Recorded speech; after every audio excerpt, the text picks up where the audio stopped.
Okay, so this is what I'm working with here. I'm not gonna bother scraping off the popcorn. Don't have to. I mean, I can if I want to, but there's really no need. It'll just make a huge mess. So I'm just gonna shiplap right over it. First thing I'm gonna do is remove the top row of the siding. I'm going to install the shiplap almost right up to the wall, leaving a tiny gap about 3/16 of an inch. Later on, when I reinstall them, I will trim off from the top the thickness of the ceiling panel, essentially tucking the shiplap into the wall. I'm doing this because I just like this look better than the typical crown molding trims.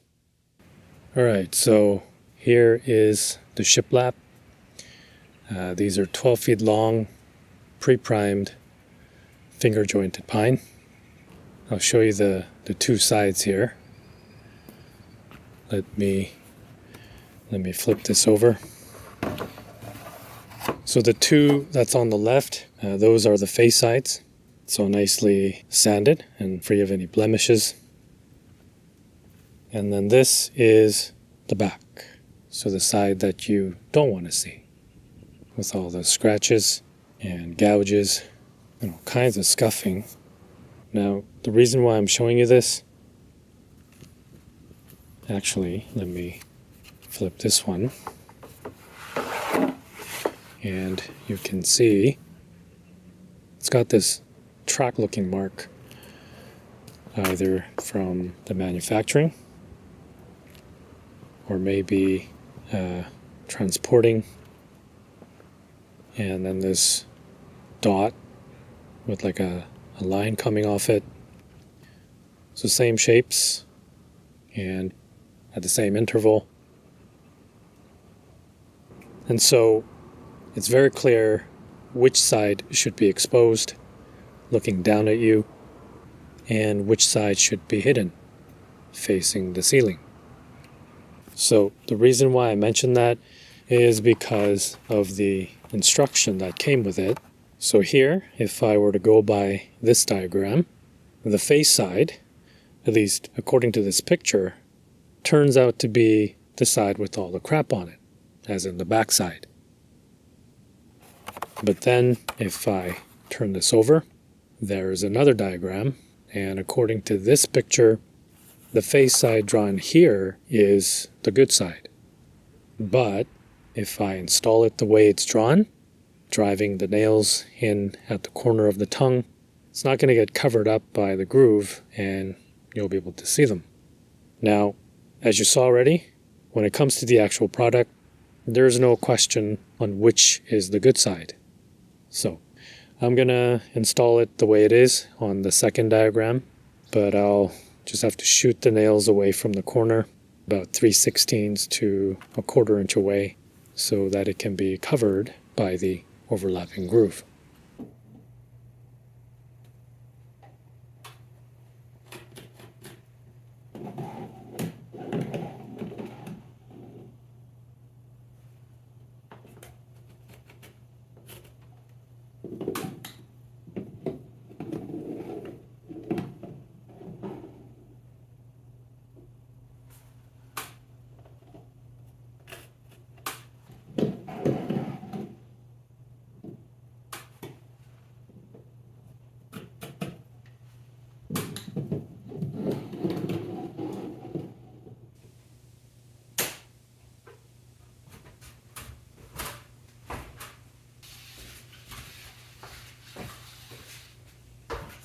Noodle, right? Yep.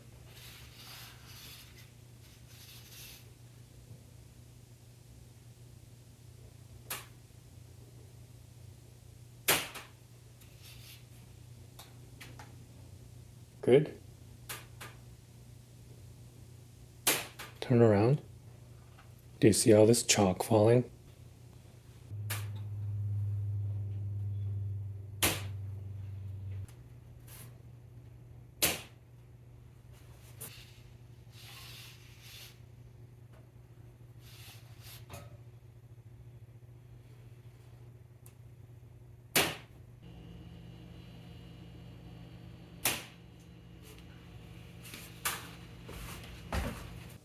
Okay, so same principle as the flooring installation. You want to run the shiplap perpendicular to the joist, except unlike the flooring, here you actually need to know exactly where they are because you need to drive in the nails into the joist. All right, so I've snapped a chalk line on all the joist location, and I've got a panel lined up already to the laser reference, and you can see where it meets the corner, it's touching. And as I go down closer to the wall, that gap gets wider to about a 1/4 inch, which means that portion of the wall is at a square. So I don't want a 1/4 inch gap here, pinching down to basically no gap at the other end. I want a constant uniform 3/16 gap all around. So I'm going to have to scribe that onto the panel and trim it out. In most cases, this sort of gap difference is covered up by the trim piece. There's usually about a 3/8 inch expansion gap all around the entire perimeter, and it's usually a crown molding that's used to cover this up. I'm trying to avoid the use of any trims, so the expansion gap has to be minimal and it has to be uniform all around. This means running a small piece of block along the varying contour of the wall, transferring that onto the panel, and then trimming it off to fit. I'm going to cut the bulk of it with the track saw.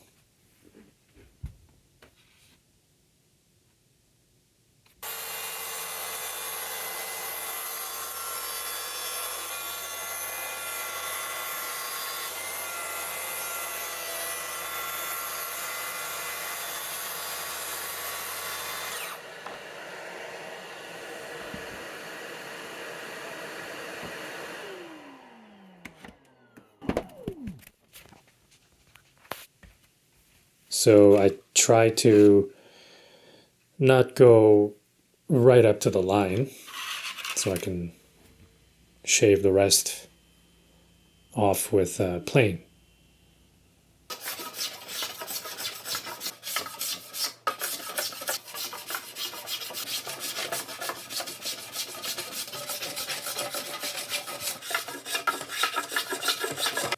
So 3/16 gap here, and that continues at a constant 3/16 all the way to the end on both sides of the corner.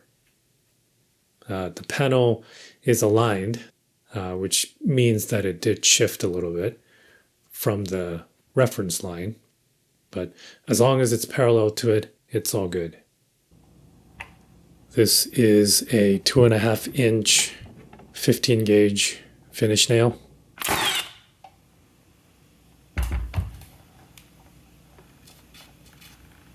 Just under the surface so it doesn't catch the overlapping groove.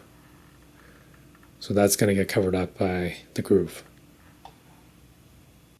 And just continuing to fasten down the line at 45 degrees on every joist. And because this is the first row, it's also getting 2 face nails on every joist.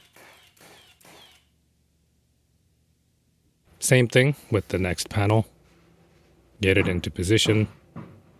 Hold it in place with the support rod, with 2 sets of face nails and 1 set of 45 for every joist.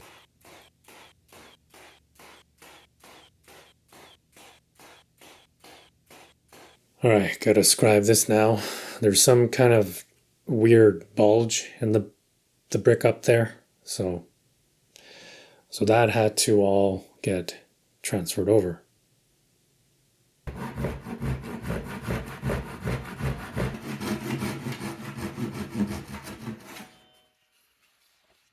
So that piece is up.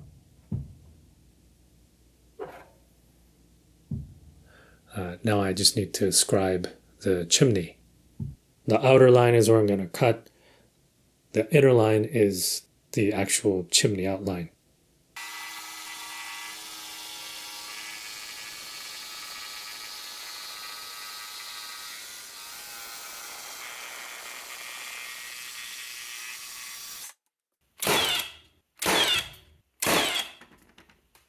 So for the next row, I've disconnected the lights.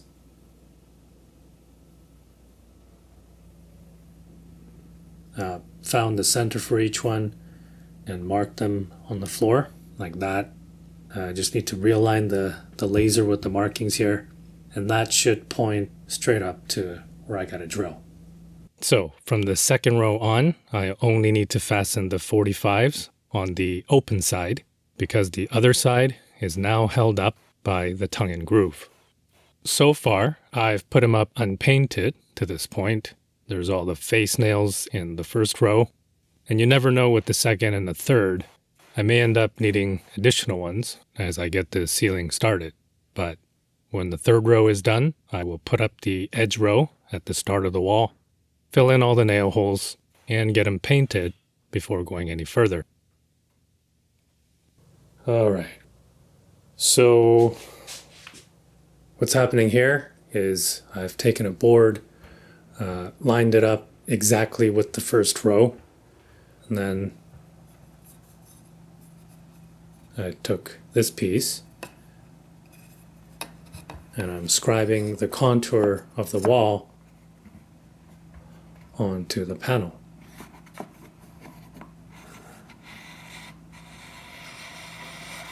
Like that. So all the way to the end. And then I will cut that out. This is getting ripped with a bevel on the outside edge in the same way that you would if you were installing hardwood floors. Just makes it easier to slide in against the wall.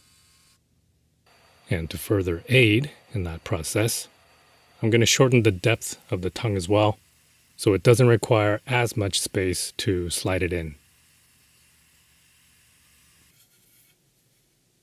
This is what it looks like.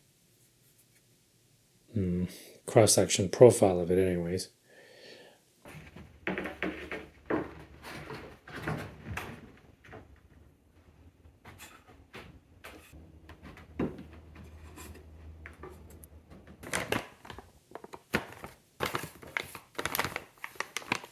Now I'm just gonna mix some of this.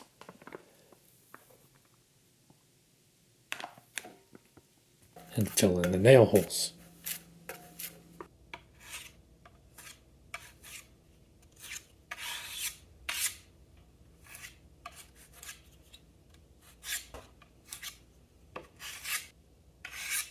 And with all the nail holes filled, it was time for the paint. And as you saw, I painted the first 3 rows after I put them up. But going forward, all the panels are getting painted prior to installing them. You can, of course, paint them all after they go up, but rolling on paint upside down always introduces splatters, and I didn't want to deal with covering up the walls or the cabinets. As for the paint, I used the urethane trim enamel in flat finish with an extender added to give it more time to settle into a smoother finish.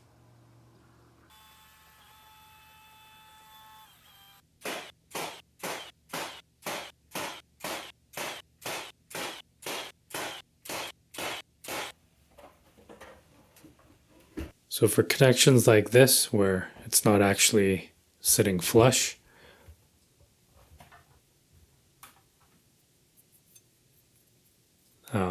I know there's a joist to the right, but if I nail that, I won't be able to do this next step. So I'm just gonna pry this a little bit, just enough to slide in the shim.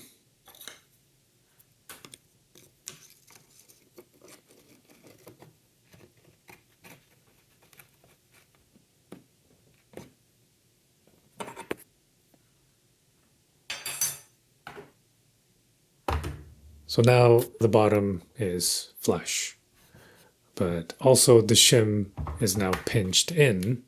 It's not going anywhere. I'm still gonna tack it just for good measure.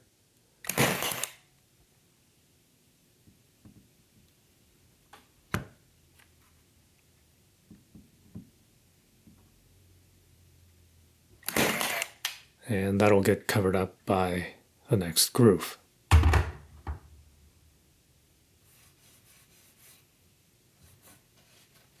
And now I can go ahead and nail the remaining joist.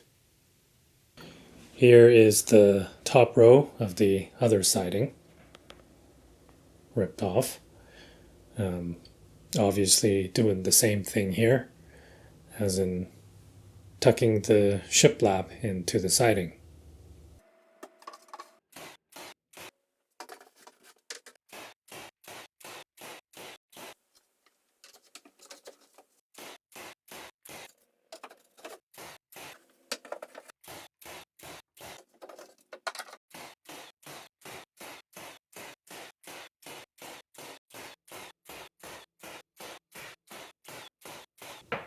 And before I put up any more rows, I want to take care of the first set of lights. So I'm just going to mark that location.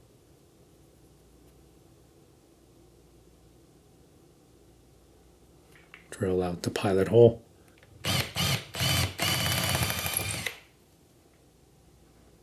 Then with a 2 7/8 hole saw that I've put through this plastic container,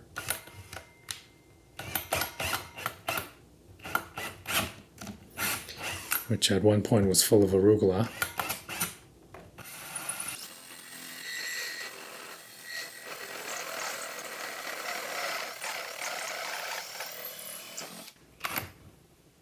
there's a tiny bit of drywall left still. Just gonna empty this out first because I can't see anything.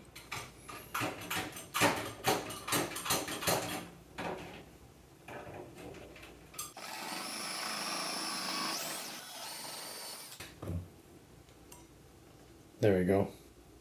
Now pull out the connector wire.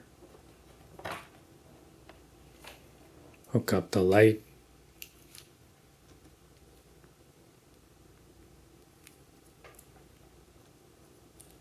And then pull these back.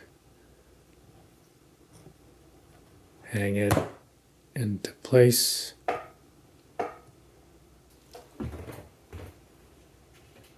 And there it is. Just got done putting up the last row.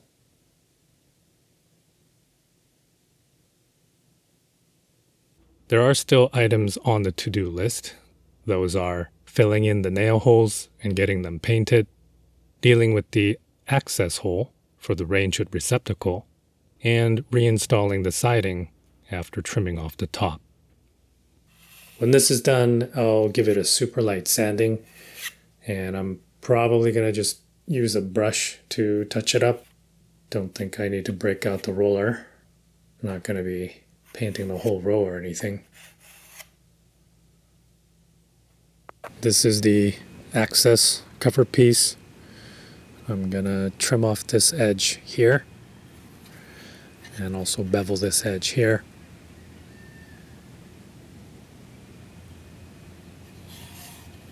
So here it is with the trimmings. The way this is going to work, I'm going to push the tongue into the groove and slide it back, and it will stay up like that. To open, slide it off the ledge, and it just drops.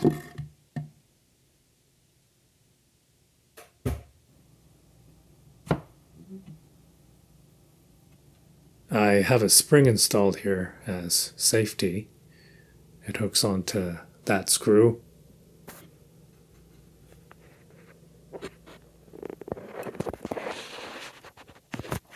There's the receptacle.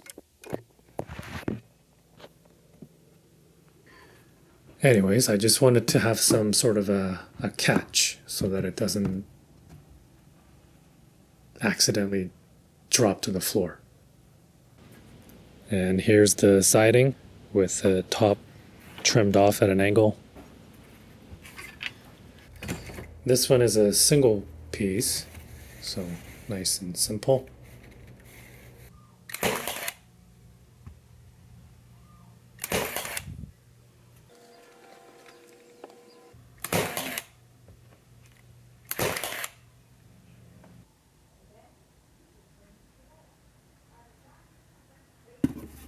This is the other side with multiple pieces. So not so simple. And honestly, not sure what to do about this hole. That's where the bulkhead used to be. Eventually I'm going to have to figure that out. So there you have it. Shiplap ceiling. Installation complete. And that's about that.